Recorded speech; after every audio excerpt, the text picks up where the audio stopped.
इस वीडियो में हम मल्टीप्लिकेशन के उसूल देखने वाले हैं। ज़रब कब करते हैं, मतलब ज़रब तो आपको आता है, ठीक है, किस तरीके से ज़रब करेंगे। सिर्फ हम इस वीडियो में ये देखने वाले हैं कि जब हम ज़रब करते हैं और नंबर पॉजिटिव होता है, नेगेटिव होता है, प्लस में होता है, माइनस में होता है, तो मल्टीप्लाई करने के बाद उसकी साइन कब चेंज होती है और कब एज इट इज रहती है, वो हम देखेंगे इस वीडियो में इंशाल्लाह। ठीक है, यहाँ पर हम लेते हैं 2 इंटू 3। 2 को 3 से मल्टीप्लाई करेंगे तो हो जाएगा 6। ये भी नंबर पॉजिटिव था, ये भी नंबर पॉजिटिव था, आंसर भी पॉजिटिव आया। ठीक है, 2 इंटू -3 हम मल्टीप्लाई कर रहे हैं, एक नंबर पॉजिटिव है, एक नंबर नेगेटिव है। एक नंबर पॉजिटिव, एक नंबर, इसके अंदर आपको ये नहीं देखना कि साइन ऑफ बिगर नंबर, मतलब आपको बड़े नंबर की कोई अलामत देखना नहीं कि बड़े नंबर की साइन माइनस में है तो माइनस में आएगा। आपको सिर्फ देखना ही है कि जिसको हम मल्टीप्लाई कर रहे हैं, एक नंबर पॉजिटिव है, दूसरा नेगेटिव है, तो आंसर माइनस में आएगा आपका।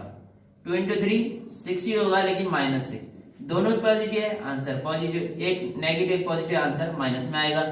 -2 इंटू -3 दोनों भी नंबर माइनस में है, तो माइनस माइनस प्लस हो जाएगा। 2 इंटू 3 6, 2 दिया 6 होता है, और ये माइनस माइनस कैंसिल हो जाएगा, आंसर पॉजिटिव आएगा। और इससे पहले ये जो हमने लिए थे 2 इंटू -3, यानी बाद वाला जो है तो माइनस में था। अगर हम पहले लेते हैं -2 इंटू 3 तो भी आंसर माइनस में आएगा। एक नंबर नेगेटिव है, दूसरा पॉजिटिव है, आंसर माइनस में आएगा, -6। ठीक है, तो मतलब आप ये समझ सकते हैं कि दोनों पॉजिटिव है तो आंसर पॉजिटिव आएगा, दोनों नेगेटिव है तो आंसर पॉजिटिव, मतलब दोनों जमा में है, आंसर जमा का आएगा, और दोनों भी मनफी में है तो आंसर तब भी जमा का आएगा।